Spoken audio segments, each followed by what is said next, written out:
Sit Down Marks, episode number 666. Let's talk some wrestling, shall we? Appreciate you guys being here, man. I'm the Dirty Bird. The sound alerts are on. Well, let me turn myself off in my ear. Sorry. There we go. All right. So episode number 6, man. I got the sound alerts turned on, so everybody out there in chat land, check those guys out. Use those bits, man. It's going to be fun, man. Let's talk about tonight on the show, man. I'm the Dirty Bird, your very, very heel host this time of year. Also, my guy over there, Primo, from the land of the rattlesnake, Mr. Team Extreme himself. He's got a little surprise for us here. Give me 1 second. All right, so let's let him get this out of the way here. I hate this surprise. I hate it. There was a little man in a box that made it from Illinois to Virginia. Oh, he's got the medals on too. Look at this guy. So, long story short, congratulations, Primo. He won the Mania Pick'em contest by everybody here on the show. We were tied with 13 picks each. It came down to a tiebreaker between Bianca and Sasha by the time. And he won by a minute and a half. So, congratulations, Primo. Glad to see Kurt made it there in one piece. He's coming back. He's coming back, SummerSlam, baby. He's coming back. Yeah, I'm very bitter about the placement of that Kurt right there. Yeah. I don't like it. All right. But our other co-host here, he's on with us full time now, everybody. Welcome. I introduced him as the Markiest Mark of all Marks, but now he's from the mean streets of Chicago. AJ, everybody, welcome. Thanks, AJ, for being on with us. He's going to ride with us the rest of the way here as we get going. Wahoo! Our special guest today, man, a lot of people, if you are familiar with NASCAR Heat on Xbox, if you've seen any kind of races on any of my channels, you know who this guy is, man. This guy is he's one of the big dogs on NASCAR Heat, man. He's coming off his second championship in a little on the high side racing league. Mr. 2 times, yeah. I call him Mr. Consistent, man, because he's good at every track that he runs on. But tonight we brought him in here. We're going to talk a little wrestling. Everybody welcome GistofMyFist 24. Thanks for having me on here, Dirty Bird. Yeah, man. Appreciate you being here, man. This is going to be a fun show, man. We're going to do a little recap talking. We're going to talk about WWE cuts. You know, a little bit of indie action coming up. So, man, I tell you what, man. First thing, let's thank our sponsors here. I got a little Rowdy Sour Apple Green here tonight. Primo's with me. Too. Chiseled ice. Little chiseled ice. So thanks to Rowdy Energy. Appreciate it. So it goes right there on the screen. If you guys want to get some of that for yourself, then there's a link right there on my Twitter page. You can grab your own. Also, coastlandapparel.com. They sponsor the show here and also the channel. So go check those guys out. Use promo code BirdTV for 15% off. I got the hat on. AJ sporting the shirt. Has a hood, too. Primo's got the hat. Oh, I didn't even see those. Fancy. Oh. I'm not going to lie, the only reason I got this shirt is because I was going to do the AJ style hood thing, but it doesn't work with this stupid hat on. So they don't want none. They don't want none. It was a good thought. All right, well, here we go, man. Primo, this day in wrestling and birthdays. Let's roll, baby. All right, this day in history, April 21st. That is today, right? Correct. Yep. All right, 2002, we have Backlash 2002. The main event then, get this, Hulk Hogan defeats Triple H for the Undisputed Championship. Undisputed Championship? Yeah. Wow. Yeah, it was one of the longest gaps in between WWE Heavyweight Championships since his last time before WCW. Wow. 2002. I think I read the other longest gap was Bob Backlund. Might have been the longest gap between world titles. Yeah, Was it a clean loss? Did Triple H job clean? Yeah, I think it was. Oh no, it wasn't. I think there was interference via Undertaker. Yeah. The old screwy Triple H finish there. Yeah. So moving forward, a little more recent, and it kind of goes in line with somebody that we're talking about tonight. 2016, and it really crazy. It doesn't seem that long ago. 2016 NXT, Samoa Joe takes the NXT Championship from Finn Balor. Oh yeah, Absolutely love that match. That was man. Great. The Muscle Buster. Mm-hmm. Demon Finn. Yep. So this last one also goes with our top 5 favorite factions that we're talking about tonight.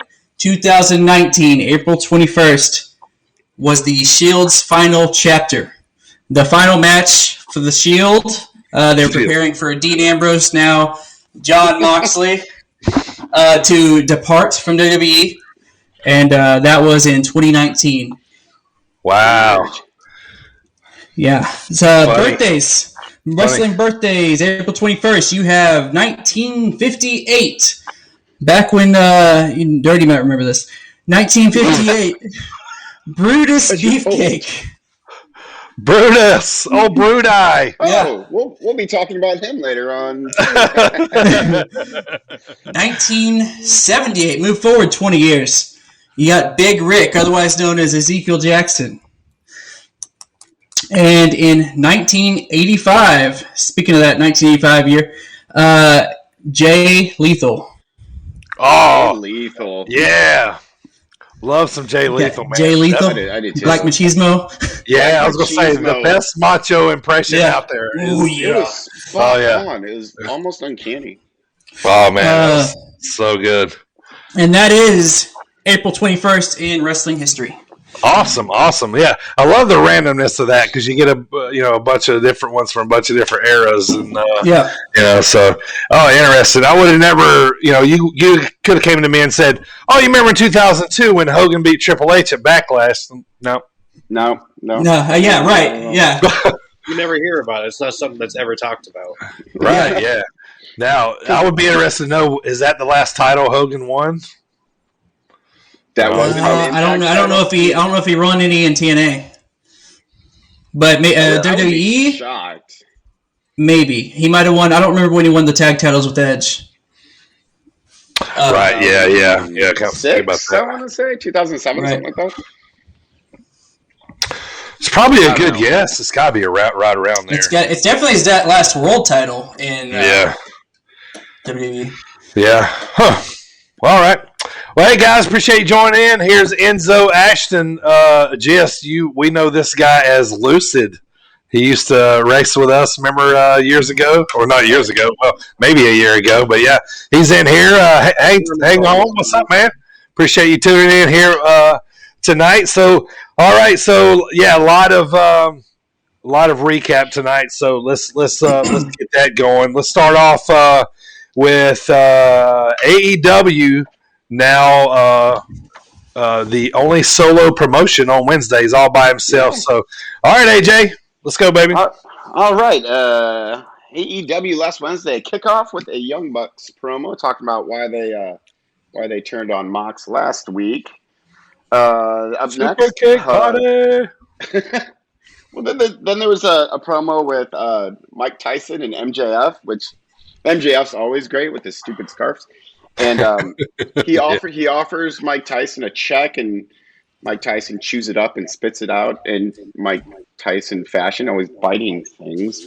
So that's how the show kicked off. Two okay promos, and then we have the AEW Tag Championship match between Pac and Rey Fenix, and taking on the Young Bucks. Which this is like a great way to open the show, like match of the night, in my opinion. Yeah, it was a hot match, man. Yeah, it really was. Yeah, like, it was. Reminds you of the old cruiserweight days in WCW. Yeah, or like the X Division and TNA. In TNA, yeah. Great. So the finish was kind of weird. Like, so Nick Jackson gives Pac a low blow, and then rips off Ray Phoenix's mask, and then they both super kick him and for 1, 2, 3, and that's how they retain. Yeah, big swerve there. Like I didn't see the mask thing coming. Like it just happened. I know, like all of a sudden, like now, I know that I've seen this angle before because I'll say this because AAW in Chicago, Phoenix was in a feud with Sami Callihan for a long time, and of course they got around to the mask versus career and all that stuff. Well, Ray always wore it without the chin strap, so Sammy did the same thing one time when I was at a live match and they were doing the blow off. He pulled it right off. So you see like a half a second glimpse of what he looks like, and then they, yeah. Then he gets double super kicked. Right, yeah. Up next, quick promo with Hangman Page, which was not bad. With the Dark Order, right? That's what it was? With the Dark Order. Yeah. And then promo with the Inner Circle and Mike Tyson, where Jericho calls the Pinnacle the Pineapple, which the Pineapple. just great. Yeah. Made me laugh. So there's a lot of squash matches on this show. So match number 2 was Red Velvet with against Jade Cargill. Basically just a squash match. Like she had Jade hit Red Velvet with the Jaded, and that was it. It took about 12 seconds. Yeah. They're going all in on Jade. She's going to be the next big powerhouse, thing. Yeah. With her, like Jade with her like China muscles. Like, oh, definitely, yeah. She has China muscles. Up next, quick promo with Dr. Britt Baker, who just goes down the women's rankings, which. Match number 3, another squash match. This was with Anthony Ogogo, who is going by the Governor, apparently. But listening to Excalibur try and say the Governor in a British accent made me laugh quite a bit because he was like, the Governor. It's like, don't. Yeah. The Governor. It was another squash. Like, against some jobber whose name I didn't even write, Cole Billy Body or something like that. Didn't write his name down. They're pushing this guy, right, is like a big boxer over in England. Yep. He's so his finisher is like an abdomen shot, like a gut shot, finisher. Punch right to the meat basket. Yeah. All right. So anybody, has anybody ever heard of a finisher with Big Show punch, Ronnie Garvin hands a stone punch, but like not that was to the face and jaw, like nothing never to the breadbasket, and you fall over. Referee's like, oh, he's out. Yeah, that's it. Right, Gist? Right. Come on, right? Oh yeah, I've never seen something like that before. They really had him job hard for him. One of those local wrestlers coming in, make him look real strong. Yeah. I don't see one of the top stars taking a shot like that with one hit, but the jobbers, every time. It's gonna knock him out. The ref stopped it immediately too. Like barely on the ground. The ref was like, no. The second he hit the ground, the ref was already calling for it. Yeah, they're gonna have to work hard to try to get this one over, man. That's it's there's not much pizzazz to it. It's a little. It's like, oh, that's this finisher. I've this so many times before. Where how many times has it actually worked? Right, like 0. Yeah, The closest thing to like any kind of strike apart from Big Show was like Wade Barrett's little elbow, I guess. Yeah. And that's I like the name though, Anthony Ogogo. I like Anthony that. Ogogo. He's a British Olympian. The Olympics apparently. That's catchy. The bionic elbow. Oh yeah. The wait, what was Dusty Rhodes' elbow? Bionic elbow. Bionic elbow. Yeah. Green elbow pads. Bah. The Lex Luger forearm, which is the worst move ever. So that was that match. Just a punch, and then that was it. And Excalibur saying "Governor" in a British accent. Governor. Up next was a promo with Miro, which made me sad because I love Rusev, and he's not Rusev anymore. He's just generic. Like I want the title. End of promo. Made me sad. So match number 4 was Dax Harwood versus Le Champion, which Jericho has the best AEW music. Like I love his entrance. Easily. I was just about to say, by far. I want to go to a show just to sing that song live. I mean, I know. Call me dumb, I don't care. You know, like, yeah. I want to as well. Yeah. have you seen the clip of the Cruise of Jericho? You'll have to watch that. Look it up on YouTube. He comes out because it's his cruise. Yeah. At the time, he was champion with AEW. Comes I out on. Yeah, he walks out and everybody erupts and sings Judas. Yeah. That's amazing. Like, this is a big moment. His cruise, he's the champion. You know. It's awesome. Oh, that's fantastic. Yeah. Okay, where was I? Oh yeah, Jericho and Dax Harwood. So this match, it is either a schmoz when the inner circle and the pineapple come out, and because that's what I'm going to call them now. Most of the time, Mike Tyson, because he was the special enforcer in the match, just stood around wearing pink shorts and looking bored. But he does. So Cash Wheeler at one point gets a bat, and he goes to hit Tyson with him, and Tyson gives him a stiff jab. Did you guys catch that? Like, yeah. I thought he actually like almost broke Cash's jaw or something. Yeah, I feel like it is stiff. Well, I feel it's hard for Mike to throw a working punch. I think. You know, like this man has blasted people for decades. You know, now you want to throw one, but make this one miss. You know, throw it gently with nothing behind it. It's like, no, he's gonna break someone's jaw. Right. He's gonna make it good. Yeah.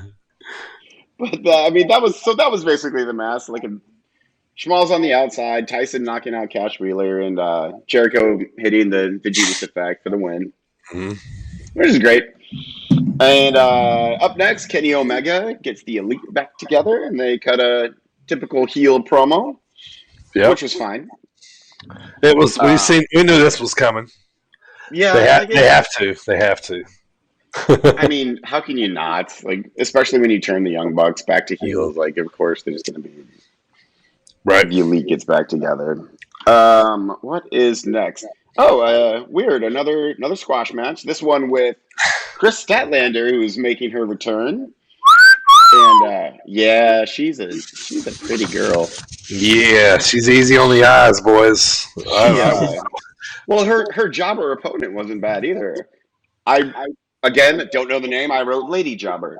Because that's what she was. Lady enhancement. How does she get away with coming out to the Pixies? I would think that, does AEW pay for that song? Because she came out to Where Is My Mind by the Pixies, which is awesome. Okay, first of all, I didn't know this. This is interesting to me. Chris did, or the other girl? Chris did. Chris did. Okay. Yeah. I did notice. I don't feel like that was her old music. I feel like it might be some new music. So maybe I don't think it was. Maybe she's a buddy with a Pixie. I guess with Frank Black or something. Yeah. I was digging the new theme song. I didn't realize it was new because of how long she was gone. But yeah, I was enjoying it. Yeah. Where Is My Mind by the Pixies was the song. It's a great song. It's at the end of Fight Club. Yeah. I didn't know that. Little trivia. Yeah. Okay. Okay. So squash match, Supernova, Pile Driver, super safe. 1, 2, 3. It was fine. Up next, so we have a promo by Team Taz. Yeah. He looks like a piece of bubble yum. like the way he's very bubble yum-ish, and he had his FTW hat on, and it looked like orange bubble yum. Yeah. Which poor Taz. But he talks to Christian about joining Team Taz, and Christian says no, and it's about all that is. So then, match number 6, which. So it's Matt Hardy versus Darby Allin, which Primo, you talked about Darby Allin a couple of weeks ago, and I'm on board with Darby Allin. Like I was kind of like on the fence before, but now I'm like, yeah, he's awesome. This was good. This was a good match. It was a things happen match. Yeah, just a bunch of stuff happening. Everyone comes out. Matt Hardy's family comes out, and then Sting comes out, and I popped like a child when Sting comes out. I'm like, which Schiavone calling it's always great. But I always want to see Sting, but I don't want to see Sting do things. If that makes any sense, because then you're stand there, point the bat. Yeah, like come out in your cool crow face paint. Yeah. But don't like try and do a stinger splash, because then everyone's reminded that you are in fact a balding 65-year-old man, and it's just no good. Going a little higher and higher. I know, like the face paint starts like right here. Yeah. I like it though because I feel like he wants to kind of go out on his own way, I guess, like not to give the fans one last hurrah that he didn't get to years ago. Sure, and maybe he can go over. Hey, there's a concept. Let's let Sting win. Let's not go in WWE and put him with Triple H. He's not winning that match. Yeah, Brock. Have NWO come out, which doesn't make sense. Yeah, that made no sense. Yeah. Sting hated the NWO. Anyway. Exactly. Right. Bothering me. We don't talk about that.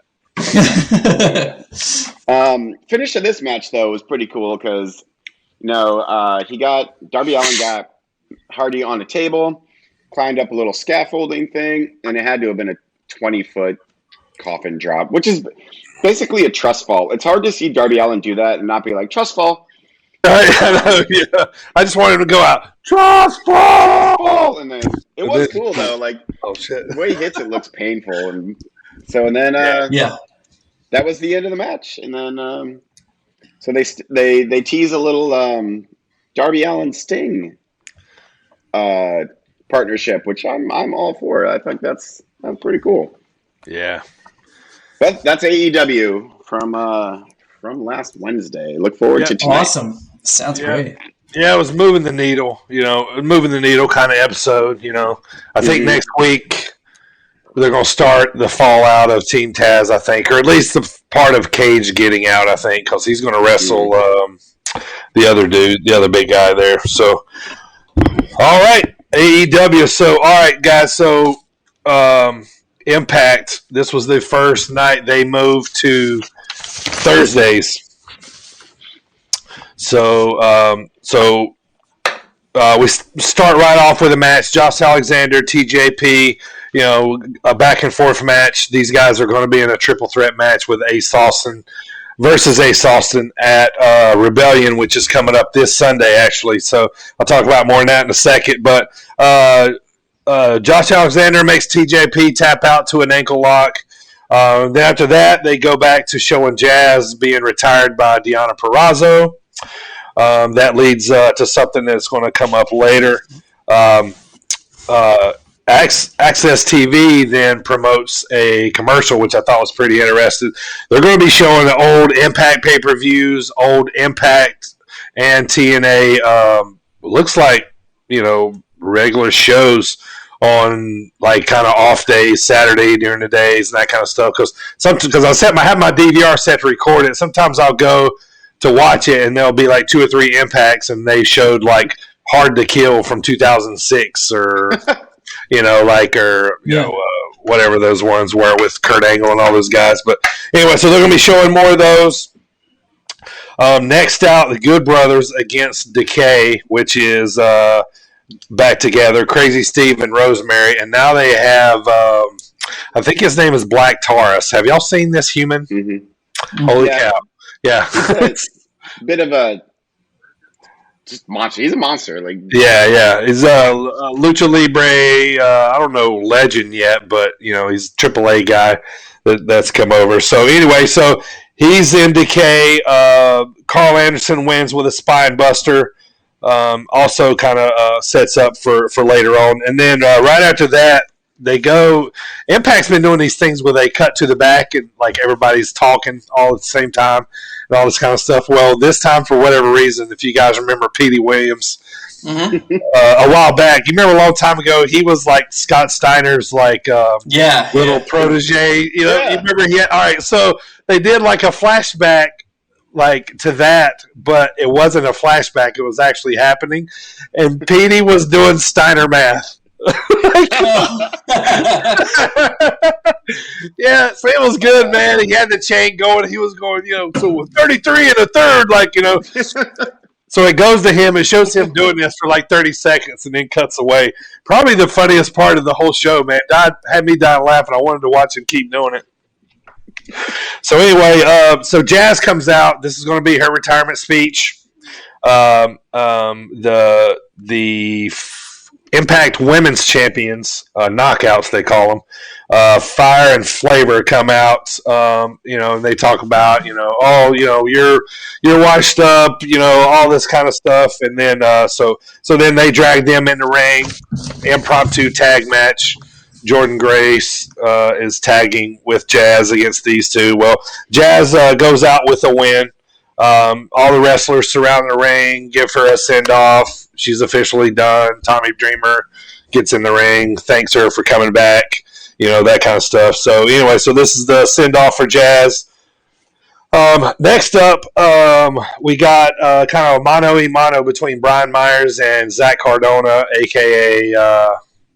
I said Zach Cardona, Zach Ryder, a.k.a. Matt Cardona. So they're going to pick, they're going to pick, they're going to pick opponents for each other. So Myers is up first. Cardona picked Jake something for him to wrestle. And then Myers wins pretty easy with what he calls the roster cut, which is basically just a heart clothesline. But he calls it the roster cut. So I thought that was kind of funny. So anyway, so Cardona comes out. He's like, oh, yeah, well, I don't know who you're going to, put up against me, but, I'm going to beat everybody, whatever. So Myers says, well, you've never beat this guy, blah, blah, blah. And out comes Sami Callihan, beats the crap out of Cardona. Package pile driver. This thing's over, man. 1, 2, 3, done. Sammy not squashes him, but pretty close. He got a little bit in, but so I don't understand that. So anyway, package pile driver.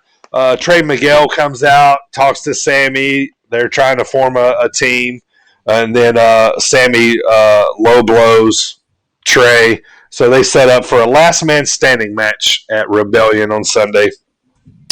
So getting to the end of the show, Finn Juice comes out. They cut a big promo. They got the tag team titles on. They're like, we're coming back from Japan. We'll be there at Rebellion. Good brothers. We're going to smash you, all this stuff. And then so we head to a makeshift press conference between Rich Swann and Omega. So it starts off, Omega's not even there. So they come in fashionably late. They got suits on. They're looking fresh. Callis is right there. He's popping off. He tells Josh, I can't think of his name, Josh, anyway, to get out of there. So he leaves. So Callis is there. He talks for a minute. Omega comes up there, and he's like, I love this. This is what I do. I make these kind of matches. You're only here because of me. And he goes, this was great, man. This was great. He goes, so they're all looking fresh, right? Fly suits, looking good. And Omega goes to Swan. He goes, this is how important this is to me. He goes, this is probably your biggest match of your career, right? And Swan's like, yeah, probably. He goes, well, you decided to wear a members only jacket to the press conference. Oh, poor Swan. Yeah, so and he goes, "This is how serious I take it. Look at me. I'm the role. I'm all that." So anyway, so what happens at press conferences right before pay-per-views? Of course, yeah. Pull aparts. Yeah, always. Yeah. So they going at it. It rolls off. They start rolling off. This Sunday is the pay-per-view. AEW Impact together for it's going to be called Rebellion. So be interested. I will let you guys know all the happenings for that. So all right, so Gist. Okay, no way Swan wins. But yes way. What if he does, though? Oh, that would be a huge you swear. But yes way, though, Omega wins. Right? I think they put both titles on Omega. What do you think? That's my guess. I don't see Swan beating Omega, especially with how they've been building Omega on both brands, because this isn't the first time he's wrestling over there. Right. So I think it'll be Omega going over Swan. Add to their ego of what they got going on in the Elite. Yeah, I just don't know. Like I see what makes sense with putting the belt on Omega. Like if you're Impact, you'd be like, oh yeah. I mean, why wouldn't you want Omega as your champ? But in the same sense, they're going to have to get that belt back off of him at some point. So unless they come up with something screwy, Yeah, I don't know. Come up with something screwy. They always think of something. Yeah. Yeah. I mean, it is Impact. That's what they do best. Got to find a way to protect both of their champions. Yeah, that's true. That's true. And in like a no contest type situation. Yeah, and, Wrestling 101. If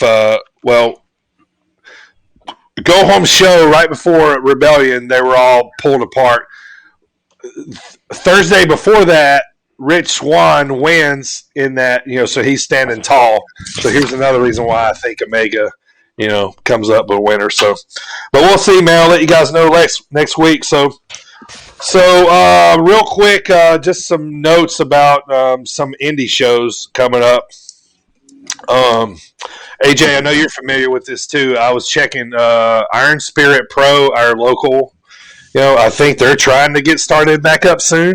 They are actually. I sent them an email because I heard that they were trying to start, having house shows again, and I have yet to receive a response. Which they kind of watch all their social media. So, but they're getting back up going. Also. SCI, the Scenic City Invitational, they hold it every year. It's usually right around Tennessee, Chattanooga area. This year they're moving to a new venue for the tournament. Not a new venue, basically, but a new venue for the tournament. It's going to be held in Red Bank. So what it is basically 16 competitors from the Southeast. It's like the new up and comers. And some, sometimes they bring in old school guys. Not kidding you. I've been to this tournament 3 years in a row now. Last year, Too Cold Scorpio was there. Year before last, dead. Year before last, not last year, 2020, obviously, but year before that, Too Cold Scorpio was in the tournament. Duke the Dumpster Drosy was there. Like they go, it's fun. They go grab, and it's a 2-day tournament. Daniel Makabe won last time. It was freaking amazing. Yeah, so it's fun. So we're talking about me and Primo's going to that for sure. So every week they announce a new participant. So that's getting picked up. AAW out of Chicago, they're still running their live shows on Twitch right now. So, and then basically just a lot of people getting started back up with their shows. Not a lot of titles changing hands at the moment. So I think the last time a title was changed that was big was AJ Gray beat Warhorse for the independent title. But other than that, it's basically been nothing else title-wise anyway. So, all right, so Primo's going to line us up here with SmackDown from last week, Raw, and then NXT. So, all right, Primo, you got your vocal cords ready, buddy? Yes, sir. Let's do it. All right, so SmackDown first from last week. So this would be SmackDown after Mania. Yes, sir. So it's our first SmackDown after Mania this past Friday. We had the debut of the new newest member of the announce team, Pat McAfee. They announced him right away at the beginning of the show, and he did a phenomenal job the whole time. He was really good. I like him. In fact, I like him more than the guy on Raw. Adnan Virk. Yeah. Oh, yeah. So our show opener was Roman Reigns. Roman Reigns comes out. He arrives to a very, very warm welcome. Acknowledge me. Just kidding. It wasn't warm at all. He was getting booed hardcore. Basically, yeah. He even had the "Acknowledge Me" shirt, which I need one of them. I gotta get me an "Acknowledge Me" shirt. That'll be sick. He's talking about what he accomplished at WrestleMania. Paul Heyman reiterates how many championships are held between Edge and Daniel Bryan, and how Roman Reigns walked out of WrestleMania, but the other two did not.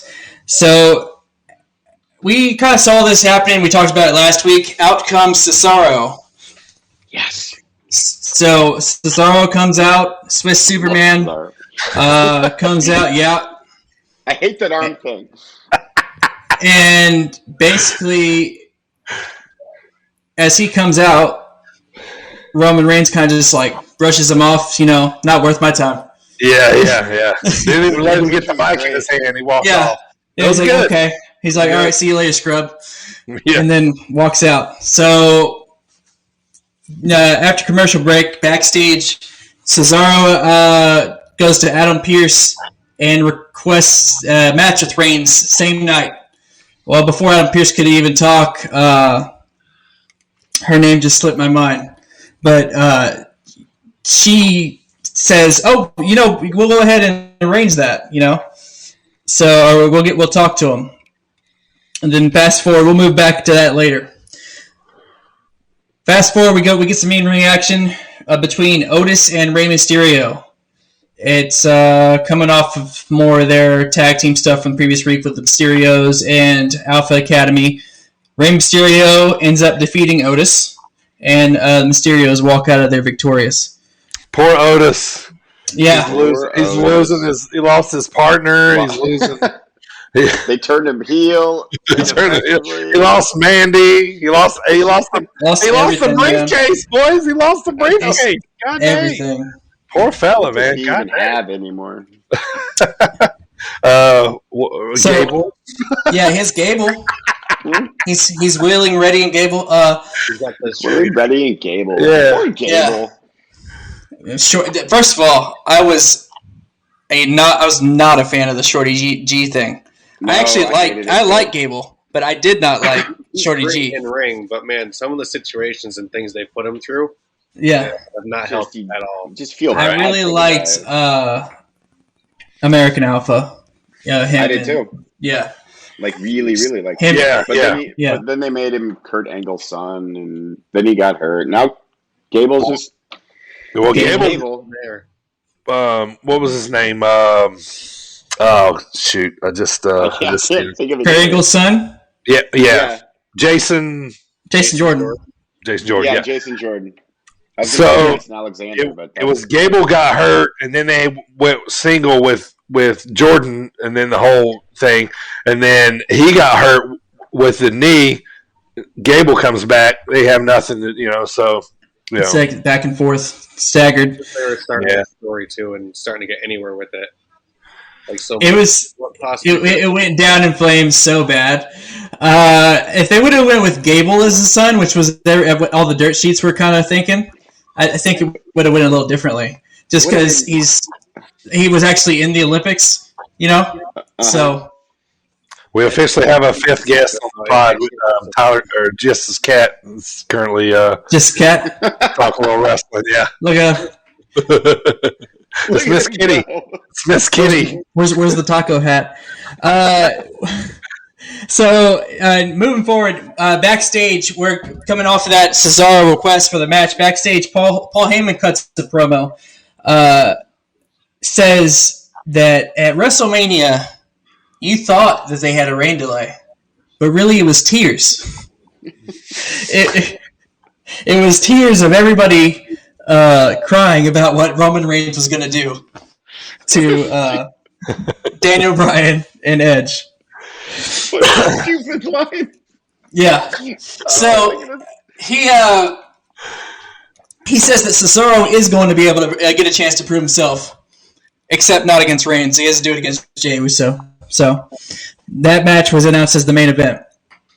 Right after that, we get Sami Zayn in the ring talking more conspiracy stuff. Talks about how Logan Paul was his friend, and he was too busy in the match worrying about was Logan Paul happy? What was he thinking over there? Was it all that stuff, and how basically he was screwed in that match, just like any other match, and that Logan Paul's brain was poisoned by everybody. Out comes Kevin Owens, and they end up having a match. Well, Kevin Owens is beating the tar out of Sami Zayn, stomping mud hole, and Sami hightails it up the ramp, gets counted out on purpose. KO wins via count out, but Kevin Owens runs down to that ramp, grabs him, throws him back in the ring, stuns him, and then walks out. Doesn't let him. Doesn't let that stand. Gets a hold of him. So is that the blow off to the feud now? Finally, like, can they both go on and do? Or are they just going to keep? Oh, definitely not. Going? Sami Zayn's insane. He's not. Yeah. I trying to. I was thinking about this when I was watching it because there's gonna be a way. There's gonna be a time when he's got to return back to normal, right? Because he's a great babyface. Yeah. And how are they gonna do it? Are they gonna send him to a facility to the loony bin?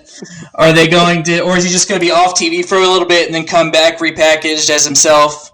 Yeah, or maybe like a Seth Rollins kind of thing when they have to go through their therapy. Right? Yeah. That's kind of what I was thinking. Yeah. Or maybe they bring in like a legend or something to bring in. What was that dude's name? Dr. Shelby. Yeah, Dr. Shelby. Yeah, he was Sasha Banks and Bailey's doctor too, right? Yeah. So afterwards, we talked about him last week. I forgot what you said his name was, Dirty, that you knew him by before. But Apollo introduced us to Commander Aziz, the Nigerian Nail. Yeah, it was Baba Tunde. Yeah, Baba Tunde. It was Baba Tunde. Yeah. So we now have a name to the big man. He's Commander Aziz, also known as the Nigerian Nail. Does the old Umaga? Yeah. And that was his introduction to us as the audience. Moving on, we have Street Profits coming out. They come out in all blue, but red solo cups still shot from the ceiling. So I thought that was interesting. But the reason they did that. Right, they also had blue cup in hand, and they didn't really tease it before until they got there. Was they were actually doing a celebration for Bianca Belair. So when they come back, Bianca's there. She's getting her celebration in, and basically tells them, you got to do what you got to do. Go beat the Dirty Dogs for the tag team titles because their match is up next. Dirty Dogs come out. They have their match. And they defeat Street Profits. No titles for them. Dirty Dogs, Ziggler, Rude, the glorious Robert Roode, still tag team champions. That's one of the best theme songs. I hated it, honestly. It's so I love it. And really? You hated it? Yes. Yeah. Yeah. I didn't get into that one. I like that. I never heard it. I loved it instantly. Yeah. Well, that was pretty good, actually. Exactly. I missed with the spin around and yeah. So unfortunately, we still have the women's tag team championships on Nia and Shayna, and they had a singles match between Natalya and Shayna. There was a distraction by Mandy and Dana, which caused Nia to run up the ramp, Shayna to lose the match. After the match, though, a little bit of maybe tension between Nia and Shayna could cause a little potential friction.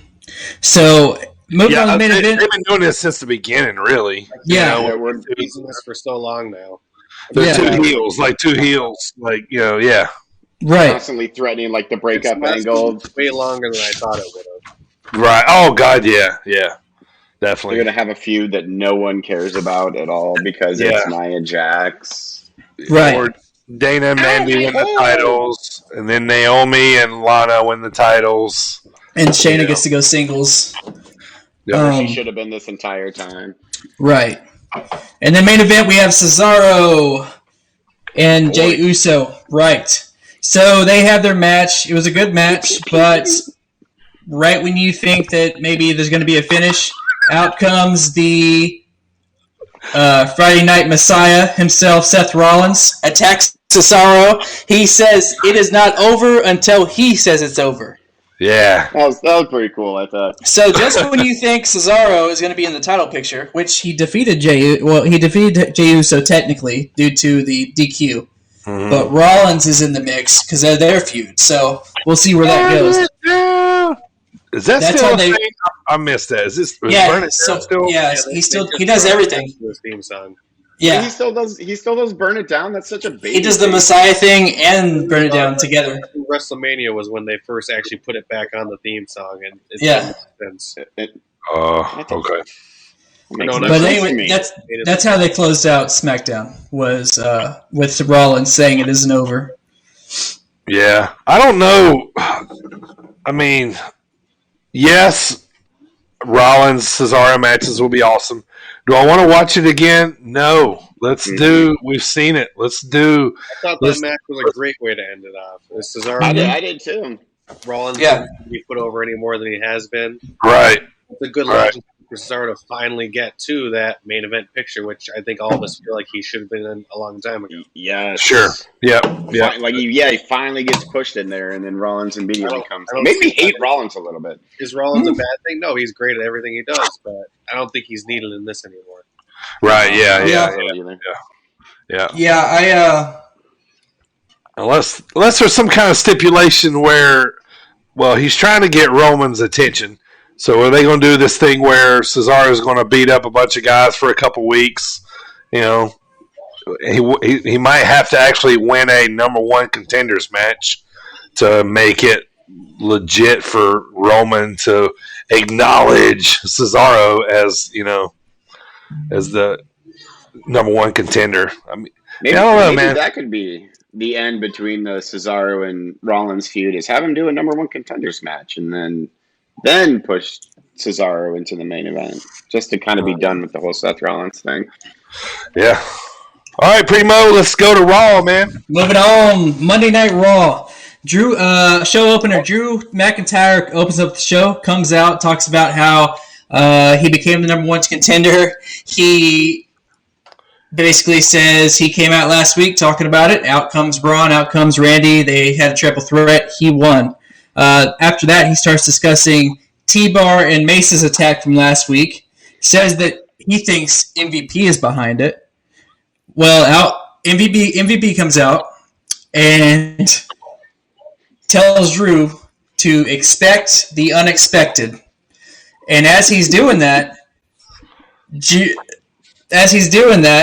Drew keeps asking him, or if he's a part of it. But MVP keeps kind of not answering. He keeps deflecting, and then he just straight up denies at one point. Right as he's getting under Drew's skin, Drew starts walking towards him. He's like, "Well, if they're not with you, then what's to stop me from walking to you?" So he starts walking towards him. Right about the time he gets out of the ring, Mason T-Bar jumped the rail and basically jumped Drew McIntyre, attack him all over again. And then they lost their mask, right? Right, they were in a match later on. During the match. Yeah. Oh, okay, yeah. All right. But yes, that does happen. Next up, we had. I feel like we had this last week. I have to look at my notes. Viking Raiders defeat Cedric Alexander and Shelton Benjamin. Yeah, we did. Okay, so it was a double match. Okay, I got Yeah. very confused. Yeah. So they came back out and beat him again. So, which I'm just like, okay. I want to keep burying Shelton and Alexander farther and farther down. I like, the thing is, I like Cedric and Shelton. In fact, I think they'd be good as champions, tag champions. Right, we've all loved Shelton forever, man. Exactly. I think Shelton. Yeah, back in the day, he was a great IC champ. Yeah, and he's always been a great tag champ. So it's like I feel like he's been airing Shelton ever since he came back. You know, I know we've heard this a lot about a lot of wrestlers over the years, but he's just one of those guys, man. He's in that category of if he could talk, you know, if he could pipe, man. The golden standard. That's like Cesaro's problem this whole entire time too. He's not the best on the mic. Plus, I cannot get behind Bing Bong and Vigor or whatever the Viking Raiders names actually are. Eric and Ivar. Yes, no, they're whatever AJ said. Bing Bong and Goover. Those guys. Great. Stuff like Shelton Benjamin makes me think, like, okay, it was probably good Carlito never came back full time because the same thing would have happened to him, and I like him too. I know. But when Carlito did come back for the Royal Rumble, I was like, oh my God! Yeah. I was like, you got it? He's like, I was like, that's not cool. I mean, he looks great. He's freaking jacked now. He's huge. Yeah, and back then he's huge. He's ripped. Yeah, he looked good. You know, anybody that gets fired from WWE, you know, they leave for a while. They come back super ripped. So, Drew McIntyre, freaking, well, you know, the other guy, Jinder Mahal. Jinder Mahal. I was about to say the other guy from 3MB. It's like when that old girlfriend. It's like when that old girlfriend breaks up with you, man. You go hit the gym. You go back hit the gym. Yeah, that way the next time you see him, you want to be jacked and looking all good with your fresh new girlfriend on your arm. You know what I mean? So that's Except for Heath Ledger, he didn't care. Jet Dryer says that I dropped my pen, which you know what, I did drop my pen, but you know what, I didn't drop, Jet Dryer. This beautiful Kurt Angle trophy right here. Everybody can take a good look at it because yours truly is the Kurt Angle champion. Look at it, admire it, and soak it in, man. So, moving on. I didn't drop my pen. Moving on. I fell asleep there for a second. My bad.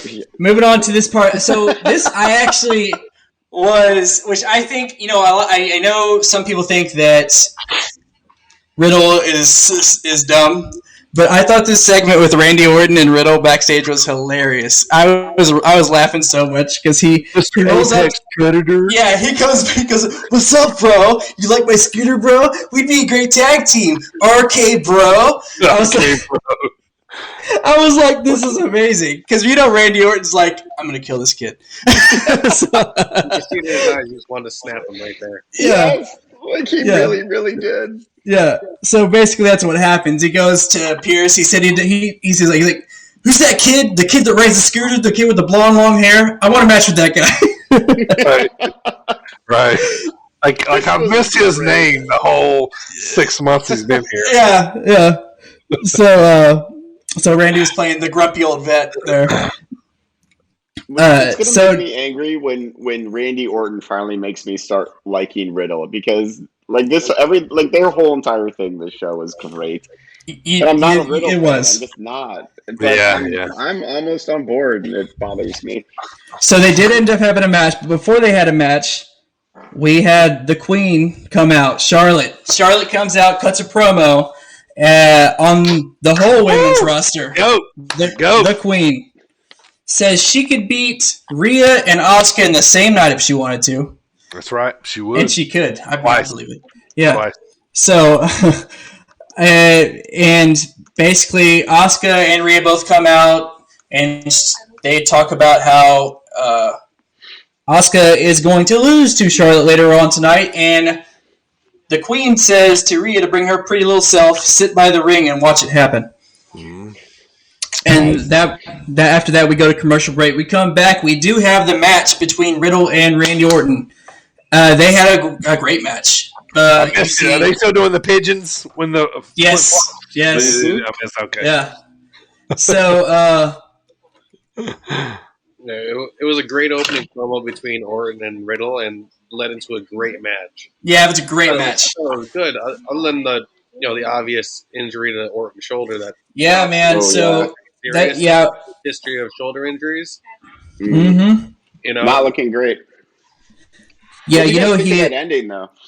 So basically, what the ending after they turned each other's chest into hamburger meat, Randy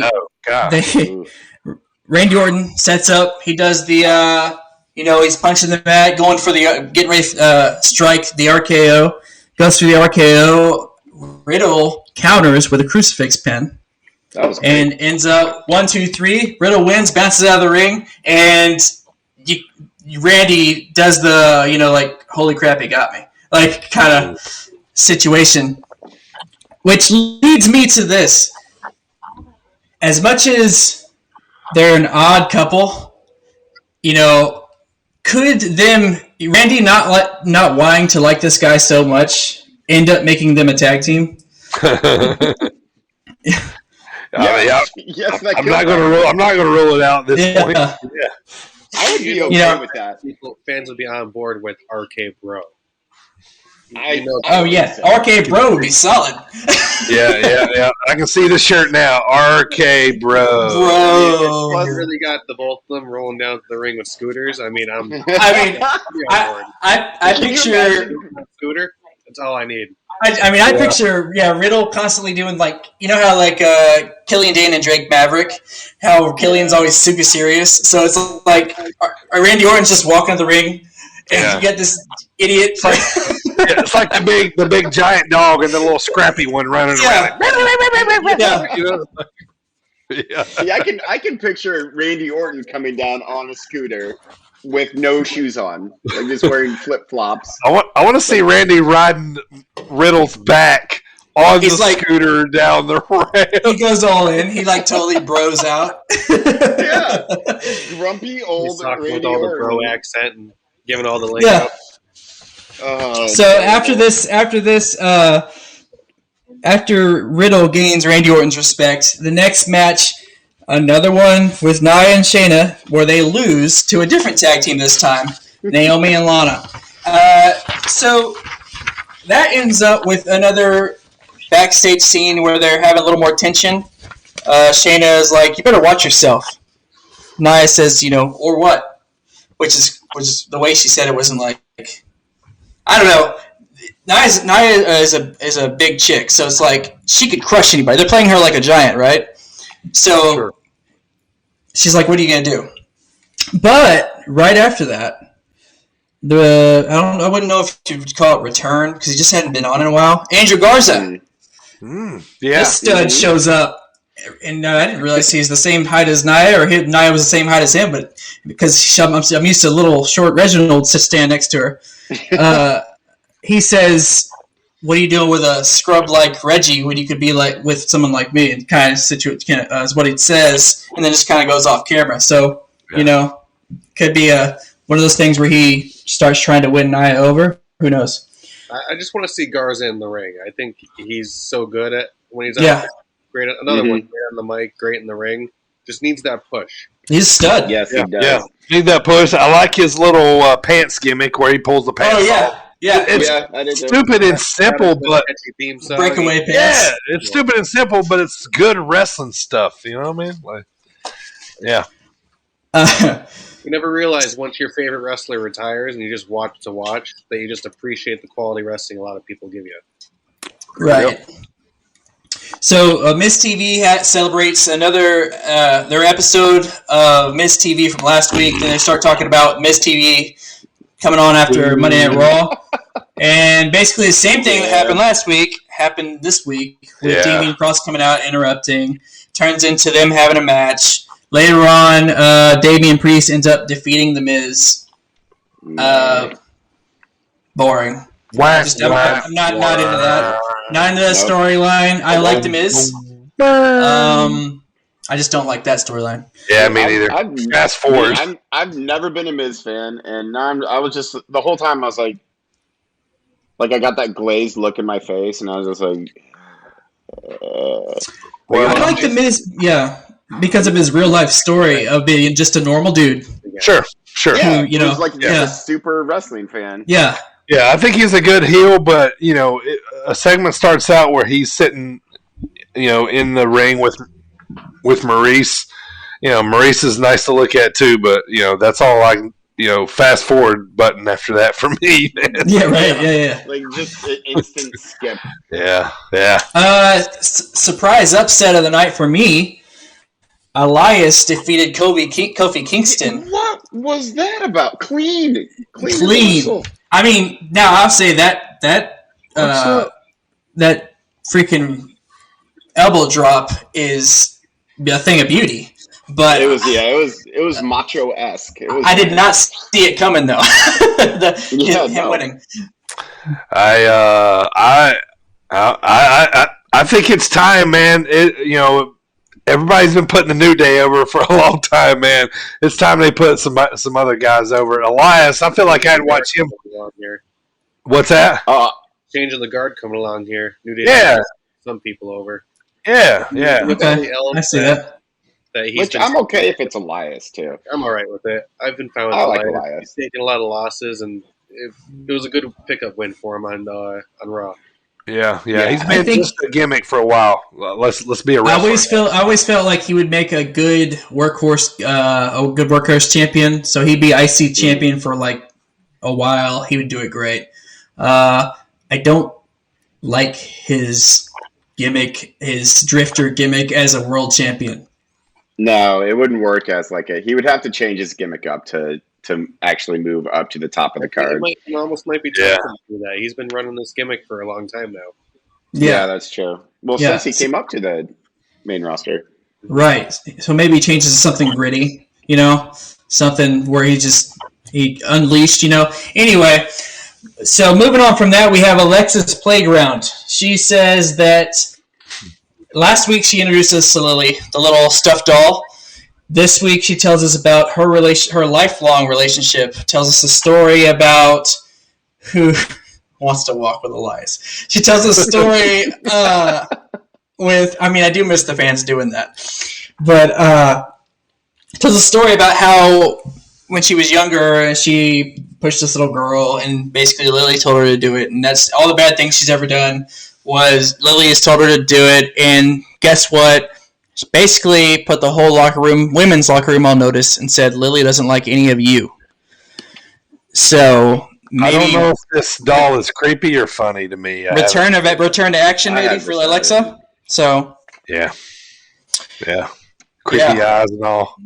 Oh yeah, and the stupid little bite thing it does at the end. Yeah, exactly.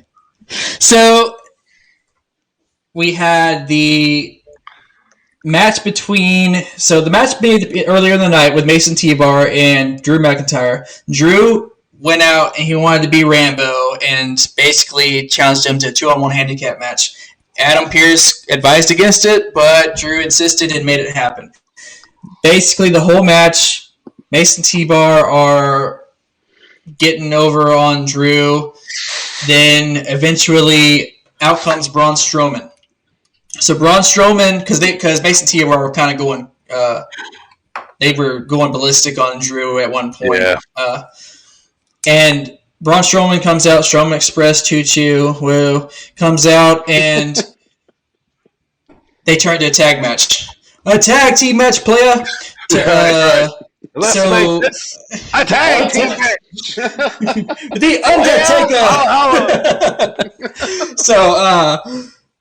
Anyway, it turns into a tag team match, and the way it ends is both T-Bar and Mason's mask get ripped off their faces, and then they get beat with them. So I love that spot. I thought that was nice. So they get beat with their own masks to the point to where they get Braun and Drew get disqualified, and that's how Mason T-Bar ended up winning. We see now, which we all knew, it was Dijakovic and Dio Madden. So hopefully they change their name to Dijakovic and Dio Madden. Right. It's Dijakovic and Dio Madden. I missed the matches with Dijakovic and Keith Lee. Anyway, I'll miss T-Bar though if T-Bar goes away. and Slapface. Slapjack. Slapjack, yeah. Slapjack. That was one of those Australian wrestlers, right? He was one of the. Slapjack? I'll be honest. That's one of the ones I don't know the identity of. Yeah, he was in NXT. Him and another guy were tag team. I can't remember his name. Yeah, I don't know. I'm not gonna be able to come up with it. I'll look. Go ahead.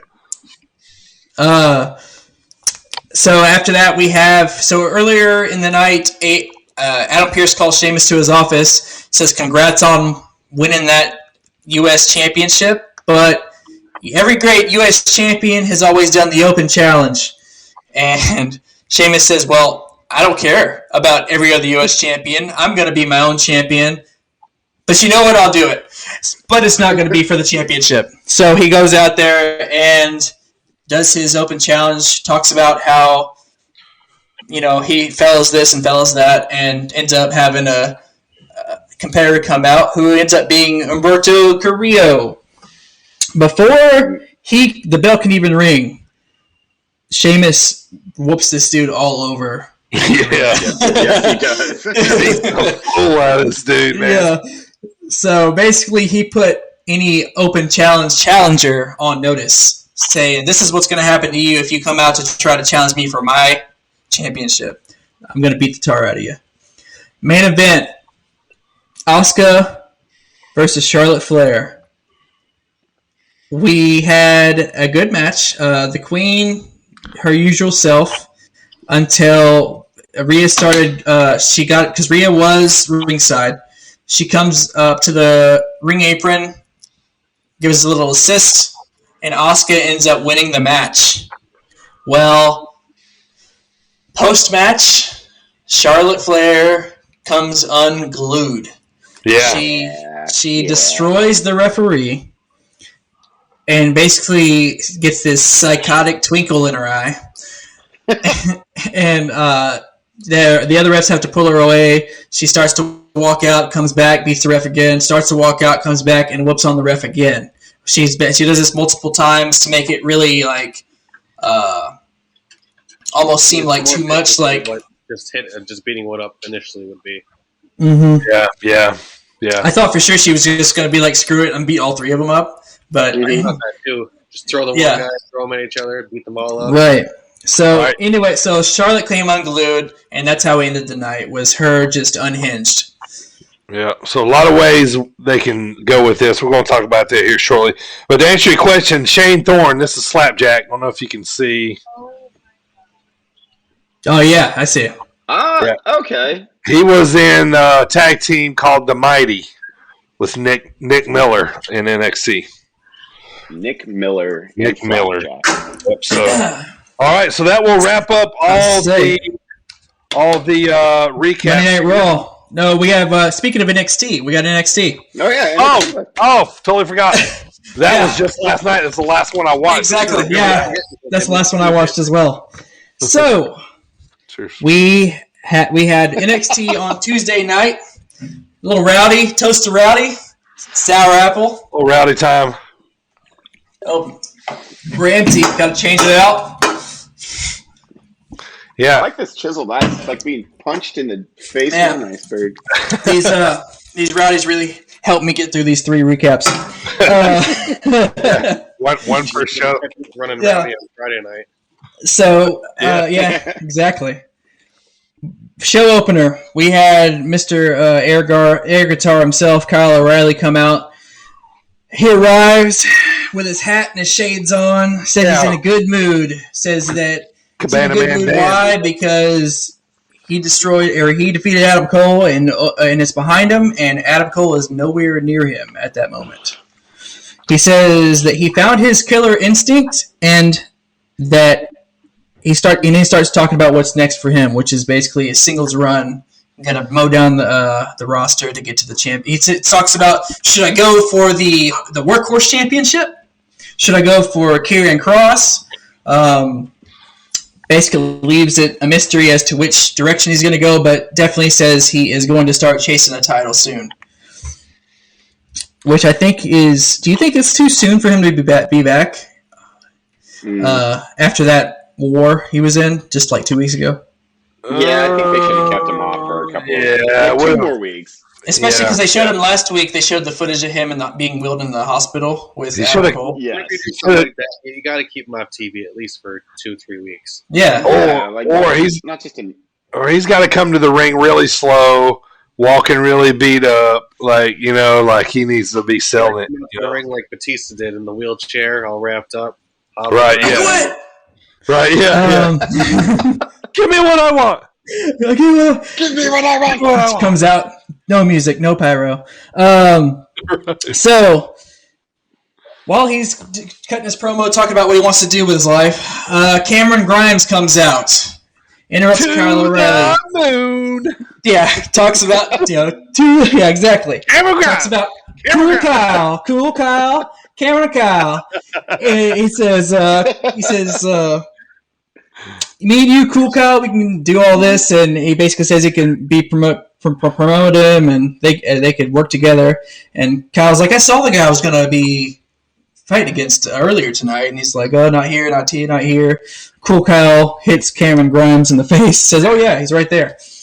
So they end up having a match later in the night. Next up, we had L.A. Knight come in and defeat Dexter Lumis. But he defeats Dexter Lumis because Indy Hartwell was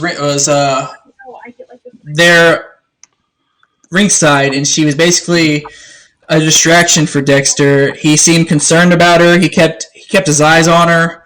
He didn't want to basically, because at one point she falls, so he seemed real concerned about her. That led to him losing the match against LA Knight.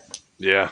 Man, I love this, what they're doing with LA Knight. Like he's walking out of the locker room, he's talking to the camera. Oh, yeah. He's coming out, he's like, let me talk to you. Rah, rah, rah, rah, rah. He's turning around, he's looking, he's pointing. I love, man, this, I'm all in when this dude's talking. Yeah. I do like the way he's like, it's almost like, be quiet when LA Knight's talking, Right, which I like.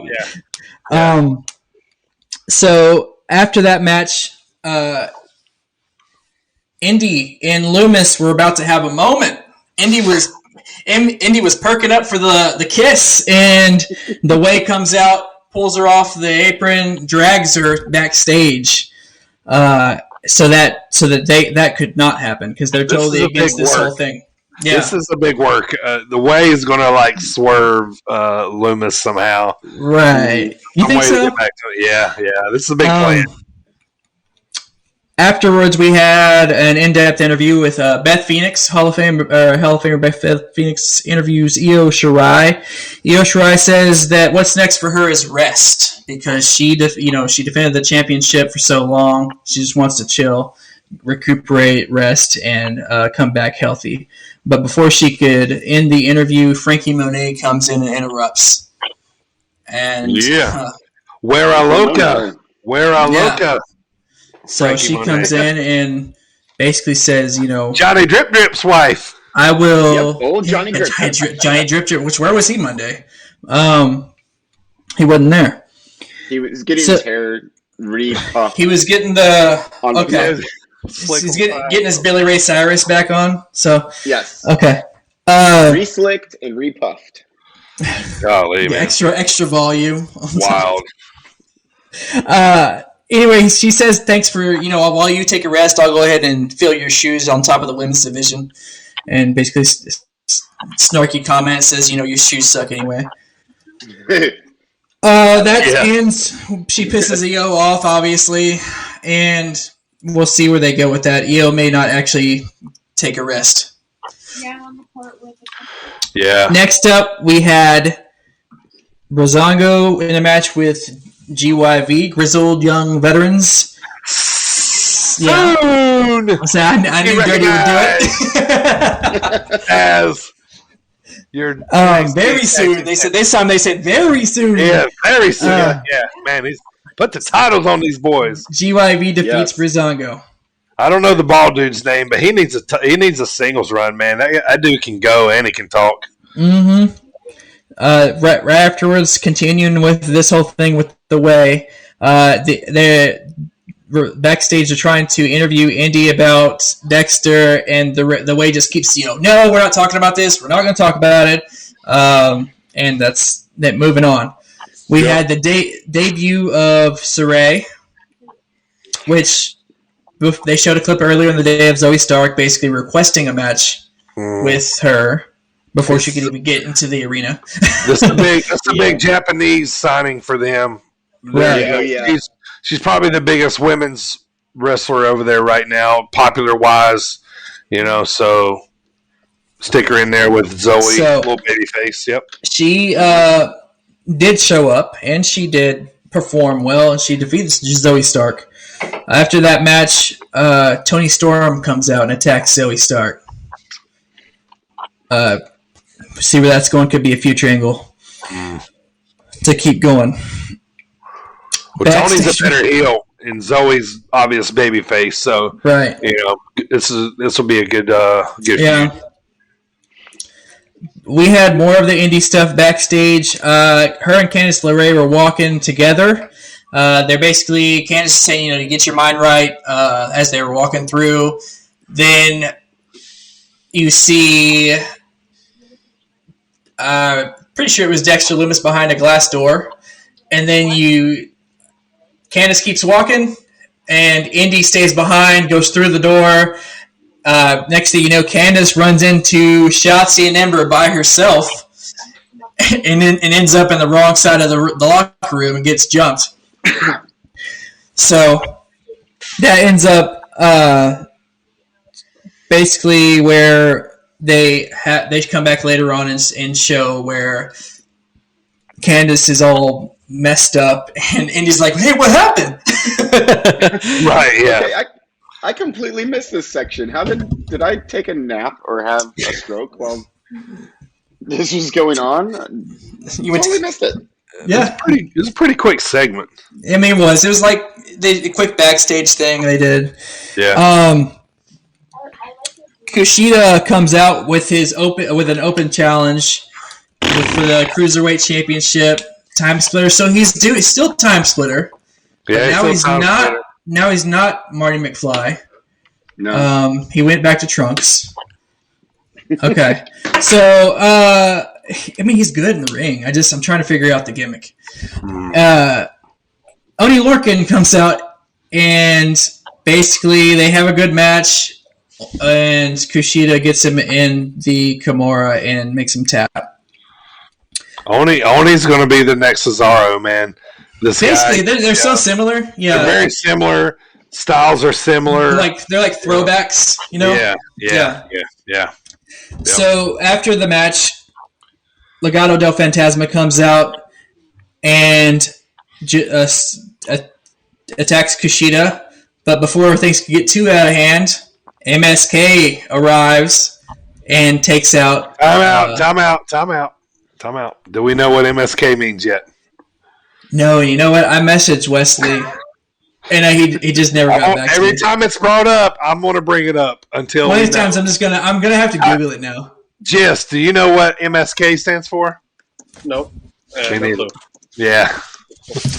I can hear you typing, AJ. Yes, AJ's typing. We're gonna put an end to this thing. Don't worry about it. It's fine. We're gonna put an end to it. We're gonna find out. I'm gonna say like. What can the K mean? Club. Koala. Killers. Yeah. Anyway, as AJ looks that up, we'll come back to it. Sorry to mean to interrupt you, Primo. No, you're good. It's a good question. And like I said, I messaged Wesley. He just hadn't got back to me. He's a busy man these days. He's a tag champ. So moving forward. Ever Rise. To be honest, I'm not familiar with them. Must see kids. Ever. Yeah. Like on the side of a milk carton? Wait, what does MSK stand for? Wrong answers only. Wrong answers only in the chat. What does MSK stand there you go. Yeah. All right. So Imperium ends up defeating Ever Rise. Easily, might I add. Yeah. during that match, Killian and Drake come out. Drake, the little chihuahua that he is barking while Killian's basically carrying him to the back. Main event, we had Kyle O'Reilly defeat Cameron Grimes clean. Basically, it was a good match, but I thought for sure that there was going to be more to it. I thought maybe Adam Cole would come back at the end, but no, they just ended on that note. They announced next week we got Mercedes Martinez versus Dakota Kai and Bronson Reed versus Austin Theory. If Bronson wins against Austin Theory, he gets a North American title match. Plus, we had a tag team match. Players, Kushida and NSK versus Legado del Fantasma. And that is your WWE recap for the entire week. Yeah, that was a big one, man. If anybody, yeah, there you go. Yeah, Mark singing karaoke is the best. My son Carl. I just had like a whole list. I don't even want to know what MSK really means now. I want to do this every episode. This is going to be our new thing. Karaoke. Every segment, Mark singing karaoke. Yeah. All right, here we go. My son Carl. Yeah. All right, collect himself. Here we go. All right. All right, so that's all. That's all the recaps, man. So, all right, here we go. Next up, we're going to pick Primo's brain, and what this is I'm going to throw out a question. But today, GistofMyFist, he's going to participate as well. All right, boys. So I'm going to give you the question. I'm going to show the graphic, and then we're going to come back, and you guys are going to answer. Here's the question today: who was the first wrestler you've seen in public? Who was the first wrestler you've seen in public? When you were young, or an hour ago, whatever. So, first one you've seen in public. All right, be right back.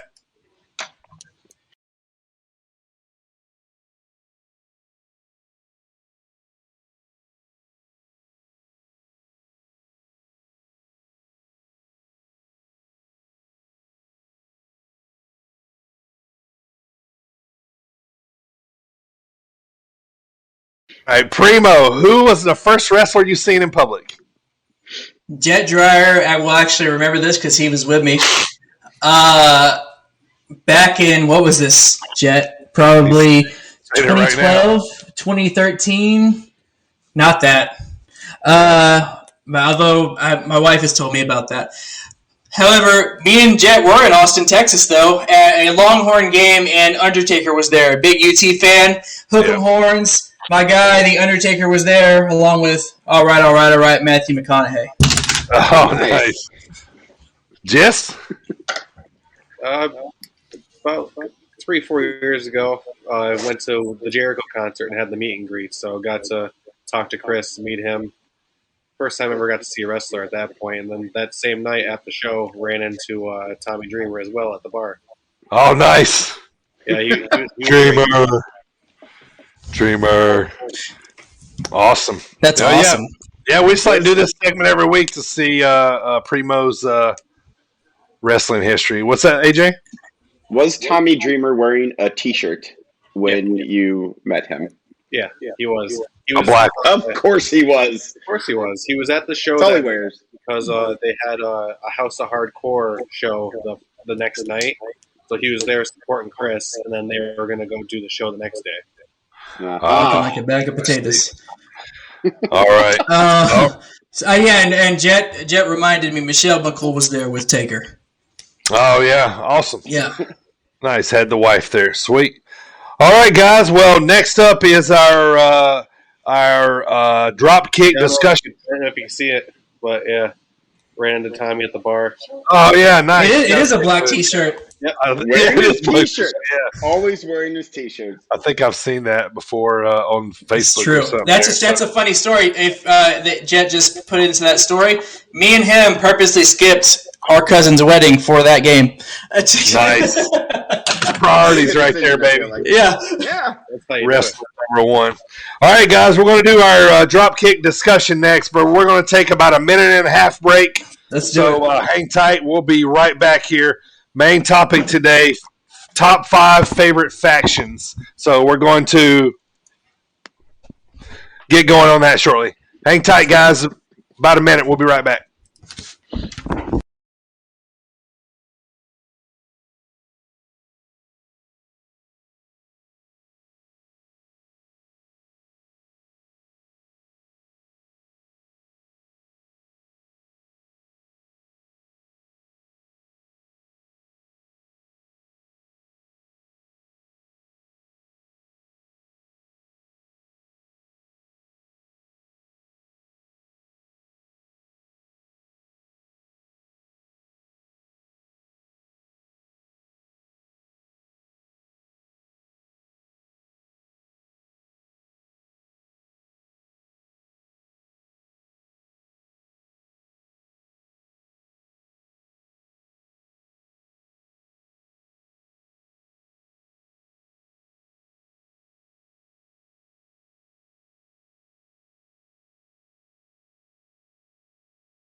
We are back here live. We're headed right into our main discussion, our dropkick discussion of the week. Main topic, top 5 favorite factions. So we're going to start at 5 and go all the way to 1.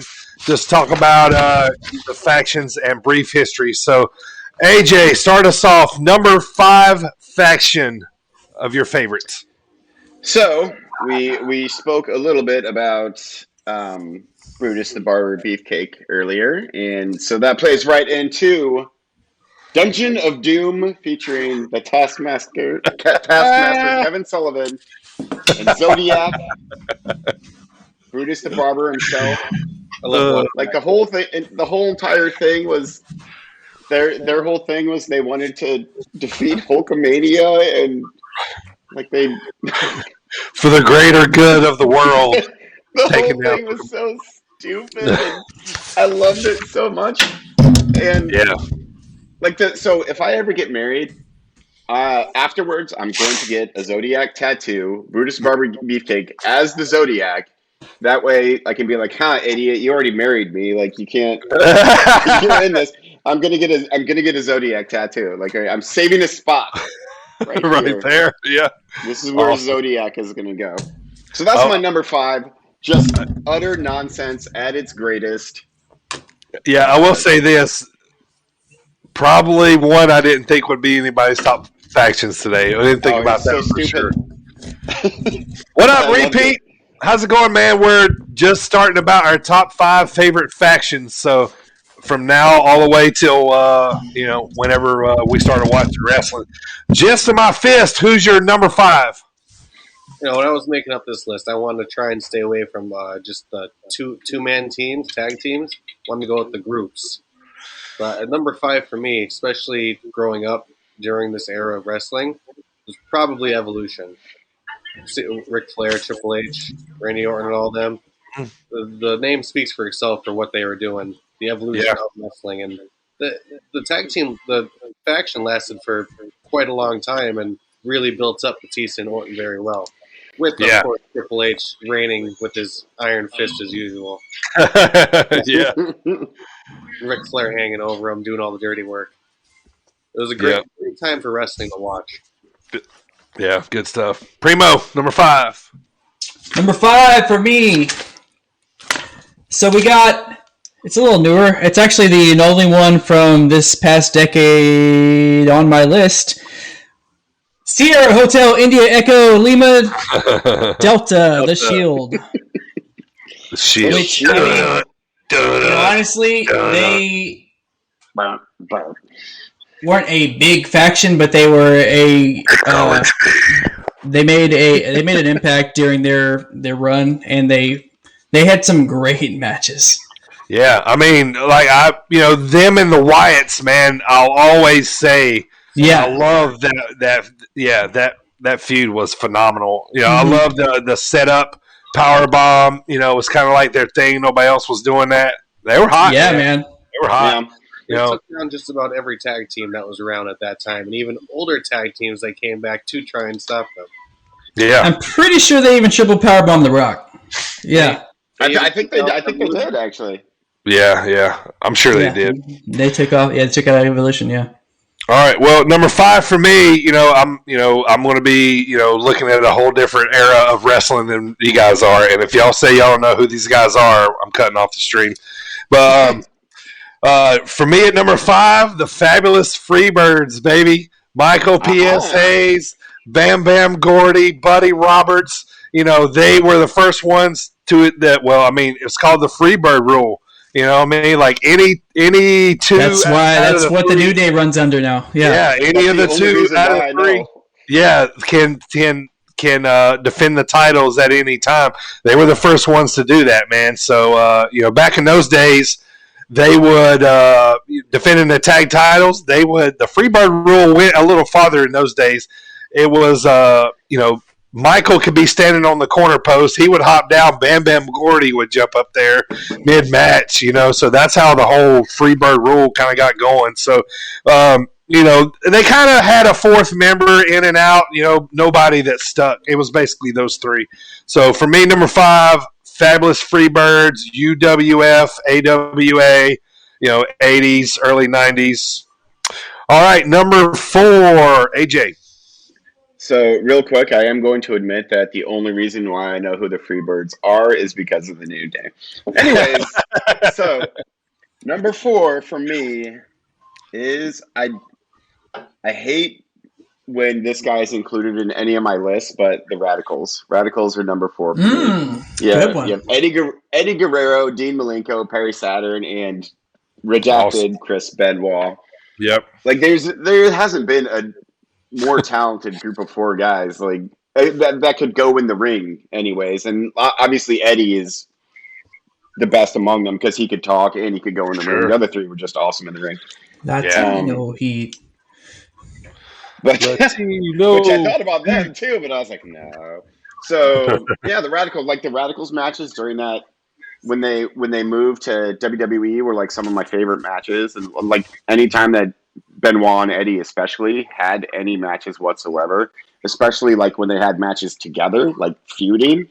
Yeah, I always pop like. You guys remember when they invaded, right? And they were doing the ladder spot. Eddie did the frog splash, and the camera was set up right on the mat. I can't remember who it was, and as Eddie come down, you could see his forearm separate. He broke it. And then he had the cast on for like the next couple months or whatever. But I always remember that about the debut. Awesome, man. The Radicals, nice. Next up, Gist, number 4.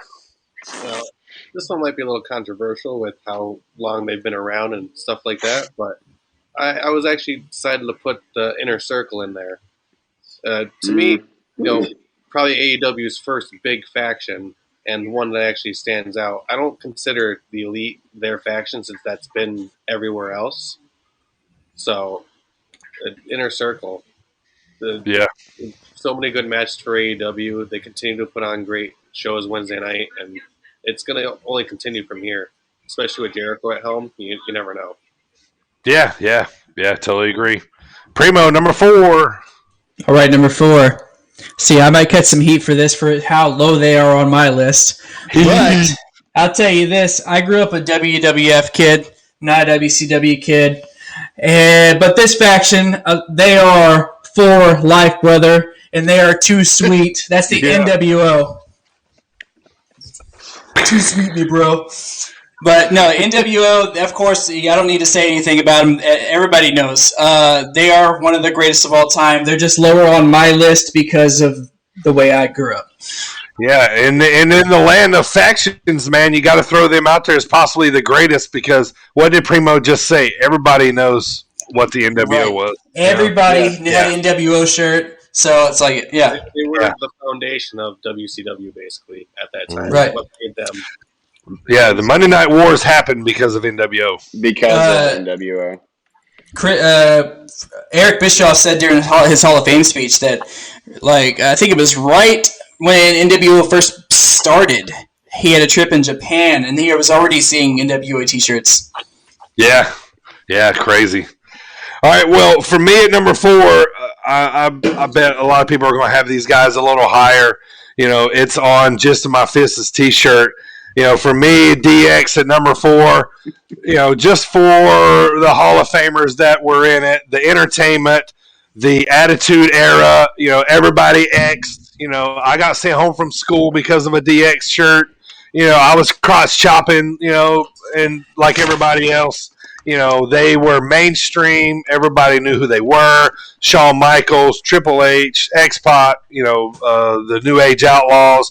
They had everything, man. They had the dominant figure in Triple H, the dominant tag team in the Outlaws, you know, like kind of a cruiserweight in X-Pac, China, one of the best women ever, you know, boom, you know what I mean? Like, you know, so number 4 for me, DX, you know, they invaded on a tank. Like, how awesome is that? There in the early days.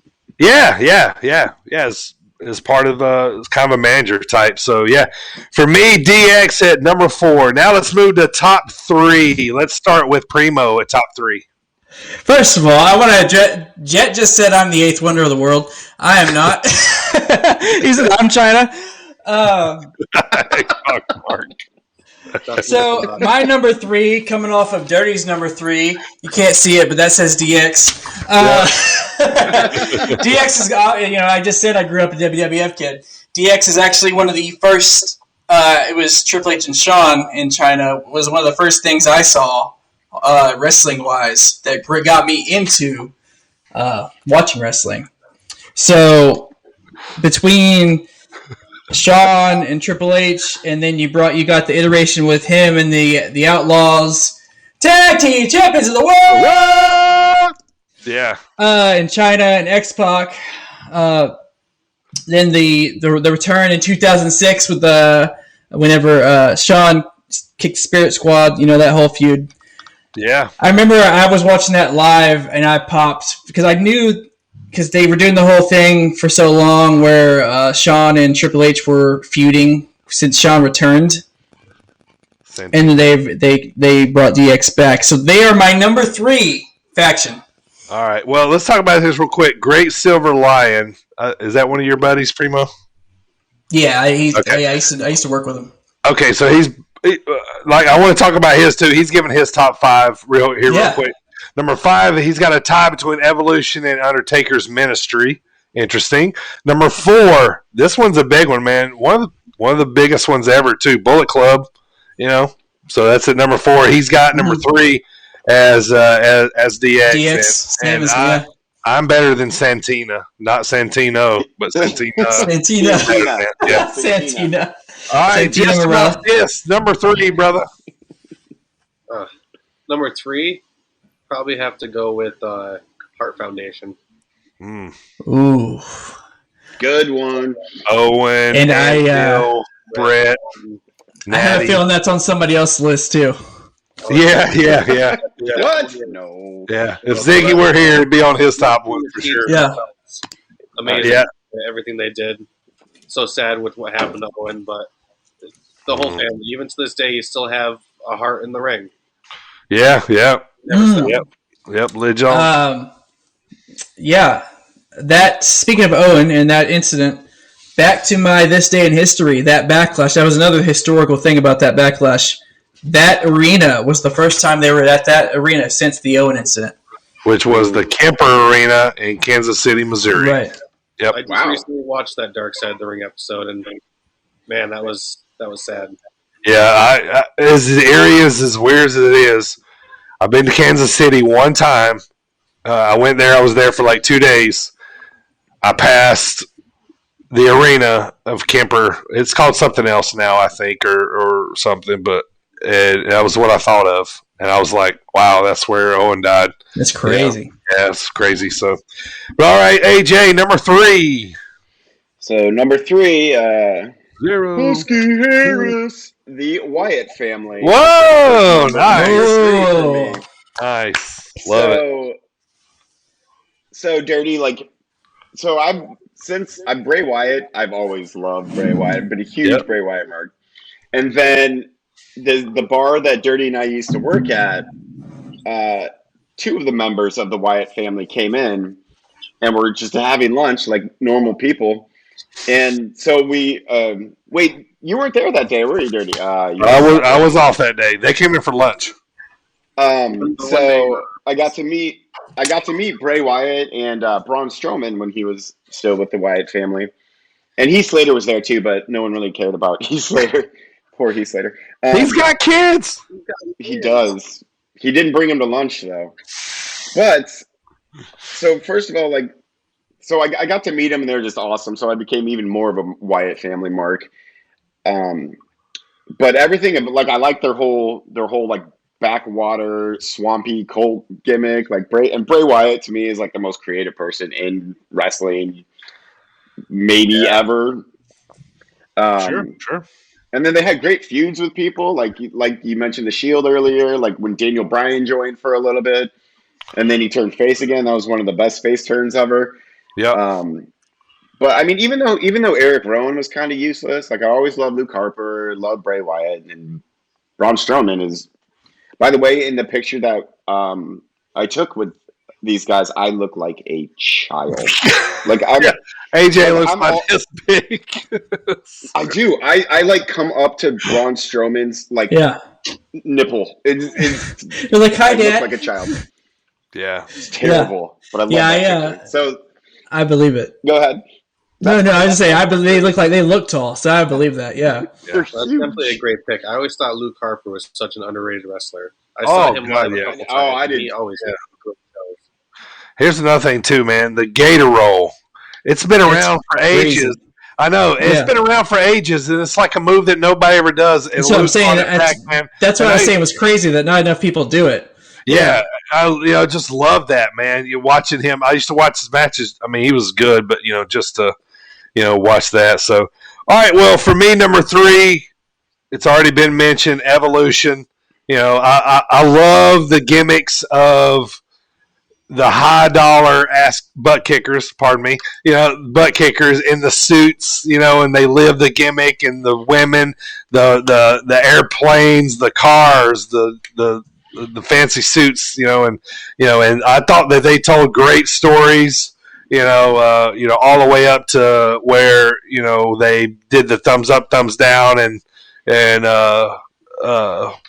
Batista drops Randy. Yeah. So, all right. So let's head up to our top 2. Let's see. Jess, start us off. Number 2, man. Number 2 now, probably up there on a lot of people's lists. Generational tag team. Everyone knows them. 4 Horsemen. You give us the nickname that all the time in leagues. Yep. Rick and everyone. You can't say enough about the 4 Horsemen, everything they've done, the amount of championships between them, how long they were together, the different iterations of it as well.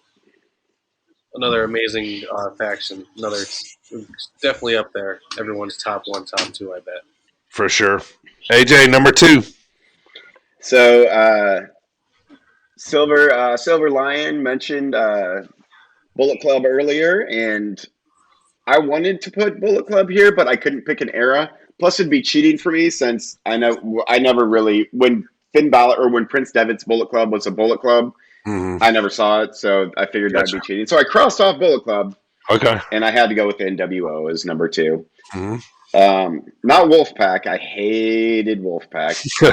But the original NWO. Yeah. Hogan, which I hated Hogan my entire life, but he was like the greatest heel ever because you never wanted someone to lose so badly in your entire life. Yeah. And Hall and Nash, obviously, and you can throw X-Pac in there too, I guess. Yeah, Bischoff, kind of the leader. Yeah. Ted DiBiase was the financial backer. Like, NWO had everything, and they revolutionized wrestling. So And yet they're only number 2. right, yeah. Silver Lion, NWO at number 2. I'm also NWO at number 2. Hogan, Hall, Nash, Pac, Bischoff. Enough said. All right, Primo, number 2, Ben. Number 2. So we've had. Was this episode 6? I probably talked to these guys in at least two of the episodes of these guys being at the top of my list. My number 2, they're not my number 1, which is the surprise here, which is Team Extreme. Yeah. Yeah, nice. Yeah. Which, they basically my number 1, but the other faction, my number 1 faction is a true faction. The Team Extreme was Matt, Jeff, and then with the addition of Lita. So Lita, yeah. That's why I put them at number 2. I do love them, and one of my absolute favorites. You guys know that already. That's my number 2. All right, so we're going to round up here to number 1 here as we get started. Silver Lion, he said number 2, NWO. Also, he mentioned Macho Man as being NWO. Yeah, we kind of forget about that. So I always forget about that. yeah. All right, so I'll go first. 5-1. 5 Fabulous Freebirds, 4 DX, 3 Evolution, 2 NWO. Number 1, if you know me, you know who I'm going with. This is the only faction in the world. I'll argue all day long. The 4 Horsemen. I love the original. I love the OGs, man. Give me Arn and Tully. Give me Arn, Tully, Ole Anderson, Ric Flair. I love those guys. Take Ole out because he was only in it in the beginning. Barry Windham probably jumps right in there next with me as being the next. Paul Roma and Lex Luger never happened, so I'm gonna just move on from that. It never happened. So, but yeah, no surprise for me. Number 1, 4 Horsemen. Gist, who you got? Number 1, man. No, I kind of have a tie, but not really, since you can almost consider it the same thing. And since Primo talked about the other half of it, I'd say the Clique. The birth of so many great tag teams of this era, so many great things. Yeah. And Dude, have you got, real quick, off them. DX. X. Yeah, DX. Yeah, have you guys ever heard the story of Scott Hall? Of how they started this. So Scott Hall, actually. All right. Long story short, Scott Hall is in a bar in London, England, somewhere. Primo dropped the pen again, the heel pin. So he's in a bar, right? So he goes to allegedly this small little pub somewhere. He walks in. They're watching the soccer game, and the team that they're watching is some kind of Wolves, something along the way, and that's when they're celebrating. They were doing that. They were too sweeting each other with, the nose. This was the ears, of the Wolves. Yeah. So that's how they were doing it. And that's how they were. So he's over there doing a show. He comes back. He tells Nash about, hey, they're doing this thing over there. I thought it'd be kind of cool, And then so wasn't long after that, NWO was born. And then that gets introduced by Hall and Nash. They were the first ones to do it. Yeah, so that's where he picked that up from. That's awesome. Yeah. Primo, who's number 1, buddy? Primo's top 5 favorite factions. Start number 5 down. We got the Shield, number 5. Number 4 was For Life NWO. Number 3 was DX. Number 2, Team Extreme. And my number 1 was mentioned, number 5 by Gist, number 3 or 2 by Dirty, Evolution. So that shows me different, I don't know, just different time frames that we all kind of are wrestling. Yeah. Evolution for me, 02 to 05 was, what was I? In my teens. So it's perfect, time for me. Yeah. To where I was these guys are cool, man. And they're almost like the new 4 Horsemen, these. Yeah. So you have Triple H, who at the time, he's the man. You got the classic, the legend, Ric Flair. You got the new diamond, Randy Orton, who to this day is he's one of the greatest in the industry. So they did that right. Batista, who also became awesome. And Batista is one of Jet's favorite. So, and I like Batista too, but out of that group, that group basically launched Randy Orton. And it also led to Batista's heavyweight championship run at WrestleMania against Triple H. So that whole thing, they whooped so many dudes. During that time, I don't remember how long exactly Triple H held the championship, but it was one of those things where I remember I used to turn on Raw every week, and it was like, he still has the World Heavyweight Championship? I know, yeah. Still. Yeah.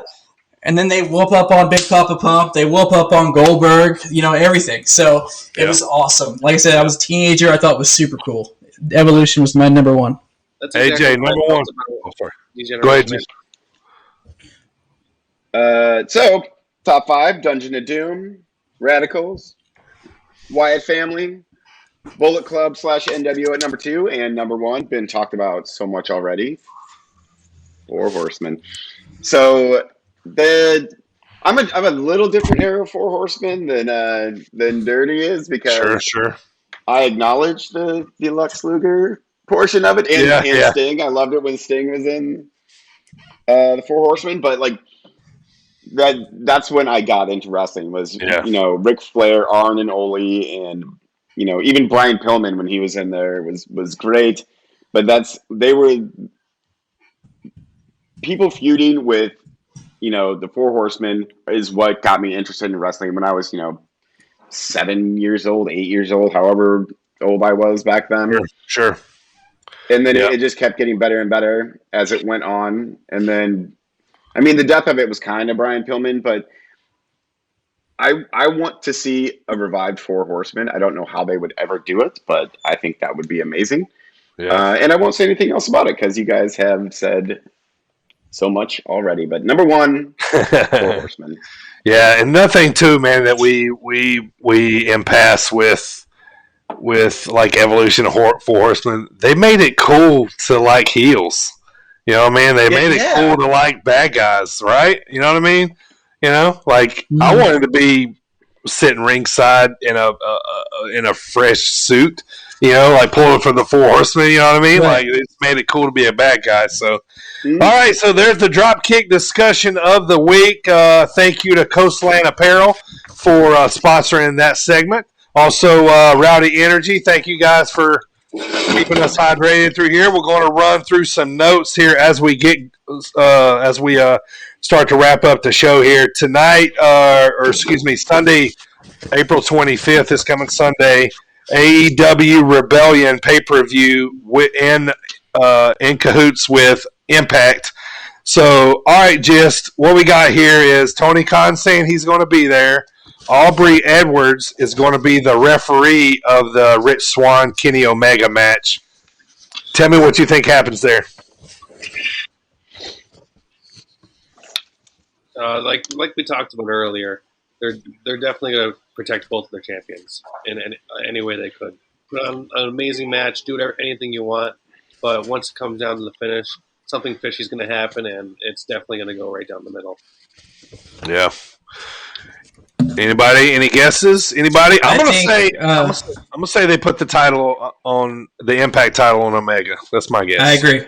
I think that Kenny's going to be like back in the day, old school title collector. So I think that's where. I think he's going to be the title collector. The cleaner is going to clean up that Impact Championship. All right, let's see what happens.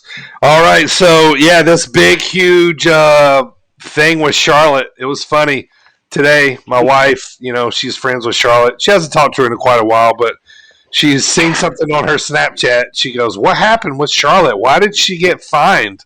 I looked over. I'm like, "Where did you see that?" She's like, "Oh, it popped up on my Snapchat or something." I'm like, "Oh, she beat up a referee on on Raw. Like, it's a working angle. So so Charlotte heel is back. We're getting nasty Charlotte. I'm excited. That's my favorite Charlotte. Is Becky coming back soon, boys? What's that? She has to be. Like, whenever Charlotte's going full heel like she is now, that's when she's at her best. I agree. Yes. Totally. Yep. Totally. And the only one who matches like super heel Charlotte is super face Becky. Like, so I think that Becky comes back. Eventually, in the next, go ahead. Next couple of weeks, if not at WrestleMania Backlash. I hate that so much. Yeah, Charlotte did get indefinitely suspended, yes. Yep, so I don't know what's going on there. We'll figure out that as it goes. But real quick, man, I just want to talk about, like I always do, a wrestler spotlight. So tonight I'm going to talk about Sami Callihan on Impact. Just want to talk about it, man, because I like talking about these middle carders because they don't really get the credit they deserve a lot of times. Sammy, man, he's been putting over these baby faces in Impact, trying to make stars. They're trying to make Trey Miguel into a big star. They got him right now with Sammy. So, but Sammy's just, he's doing awesome. He don't look like your prototypical wrestler. He was in the NXT system a long time ago. He's been a champion on the independent scene for just like a long time. He's a nasty heel. He's gross at times, but it's fun to kind of see, what he's doing. So for me, he's kind of like a little bit of a workhorse, out there right now, kind of getting over these other wrestlers. So I want to see. I mean, he's been the Impact champion before, and he was champion until Tessa Blanchard took it over. Which there's a name we hadn't talked about in a while. Tessa Blanchard. Where's she? Here's another one for you. Where's Velveteen Dream? How did all these guys? How did guys get cut and he not? What's up? I think they're still hoping that his, I'll say, legal issues kind of work themselves out. Blows over. Yeah. Yeah. I don't think it will, but maybe. I agree with that. I read recently an article because I actually just wondered this on my own like the other day. So I was like, let me Google. And I caught an article that basically where they interviewed Triple H and he's saying that, he's training just like everybody else and he'll be back. Yeah. That's basically his general answer right now. Okay. I was just wondering because they just did cuts. All right, let's look at the cuts here. It's the making cuts right after Mania. They said this year was financial reasons. So anyway, they let go Chelsea Green, who is Matt Cardona, Zack Ryder's fiance. Let her go. They let go Billie Kay and Peyton Royce, the former Iconics, which sucks because I was loving Billie Kay's hilarity. It was great. It was really good, man. It was a good little funny spot each week. All right, so those two are gone. Mickie James, she was back for a little while, so no big deal there. But the big name out of all this is Samoa Joe. What happens now, boys? Does he keep wrestling or what? How bad are his injuries right now? Like, was he after shoulder injuries or was it the head? With concussions. It was concussions the last time. Shoulder was the last major one he had, but yeah.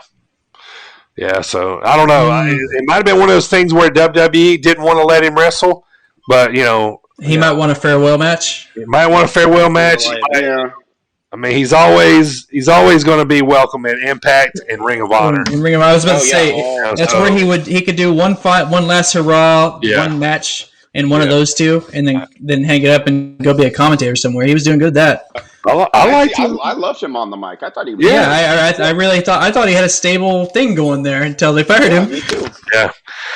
And then for them, and they fire him the next day. I know. So go stand in the rain for 3 hours and then get out of here. No respect. Done with you. No respect. And then Wesley Blake was the other one. He was one of the Sons of Tomorrow, Sons of what was that tag team with Riker? Sons of Anarchy. No, basically he was also with Blake and Murphy back in the day. Yeah. All right. So, all right, everybody. Who is your favorite champ right now? No change for me. I'm staying with Omega. I still love the New Japan work, whatever. Gist, who's your favorite guy, girl holding the belt right now? Honestly, I'm happy that they have them, and I always think they've been good workhorses. But Dirty Dogs with their tag team belts. I was happy when I saw them get them, and I always think they put on great matches. Ziggler's been doing it for a long time. Rude's got the talent. I thought I was deserving. Primo is Jet's favorite champ right now. As if he needed any more gas there, Jet. Thanks a lot. He's all blown up over there already. All right, boys. What about y'all two? Who's your champ? So I am changing mine now that I've been put on AEW duties. I have to switch it to Young Bucks. Yeah, their match with Pac and Phoenix was phenomenal. I love their new heel, or not new, I guess. They're returning to their cocky heel personas. I think it's all money. So I'm going with the Young Bucks. Yeah, they're going full blown. By the way, they're changing their Twitter bio. They're going full heel. Like they're not apologizing anymore. So these are going to be some cocky little arrogant son of a guns here for a little while. They got rid of their tassels on their jocks, which was a nice little touch, I guess. It's not for them. Yeah, just so you know, Jet. Heels don't wear tassels. Just so you know, Jet, Paul Heyman is a dirty bird guy. That's how serious it is. All right. Not the other way around. Not the other way around. No. Oh, by the way, my champ is sorry. So last week I said Roman Reigns.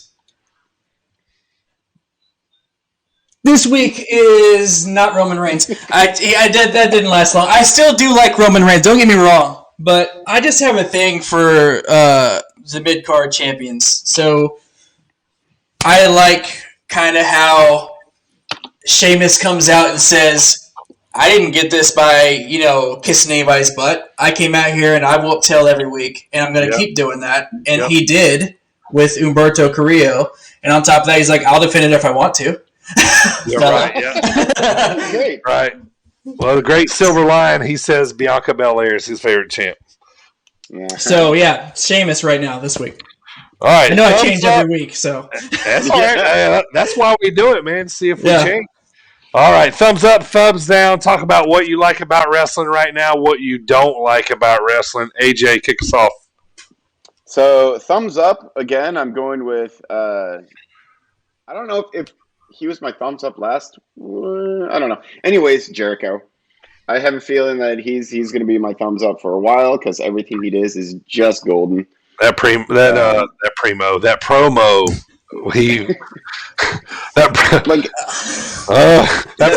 that Jericho gave. Yeah. Like he can. It was great. Like if you think about it, like calling the Pinnacle the pineapple is such a stupid joke, but right. Jericho says it and it's brilliant. Yeah, it's like Schiavone, when he says Shivani. It's like remember the old thing he used to say about Stephanie McMahon? Oh, you're the most nastiest, ugliest, most blah, blah, blah, blah, blah, blah, blah, blah. He had this big long man. He's so good. He's just the best. He's all guy for a reason. Yeah. What about you, Gist? What do you like about wrestling? What you don't? I give a big thumbs up to. I've actually been enjoying this Roman Reigns program they've had with Daniel Bryan and all them, and now Cesaro and possibly Seth Rollins. I thought that was a great WrestleMania build-up. They put on a hell of a match at WrestleMania. I thought that was great. The finish was something different than usual. I'll give it that. Yeah. Yeah, it definitely was. Thumbs down? Thumbs down? I love it all. Yeah. Nothing thumbs down. Parts where I'm just like, what? Yeah. But I've really been wondering where they're going with the Firefly Funhouse thing now, with Alexa and all that. Yeah. Especially with him taking that quick loss at WrestleMania. Mm-hmm. I really want to see where they're going with it. I'm interested with what Alexa's doing, but I want to see where this goes. because they've been dragging Firefly on for so long now. Oh yeah.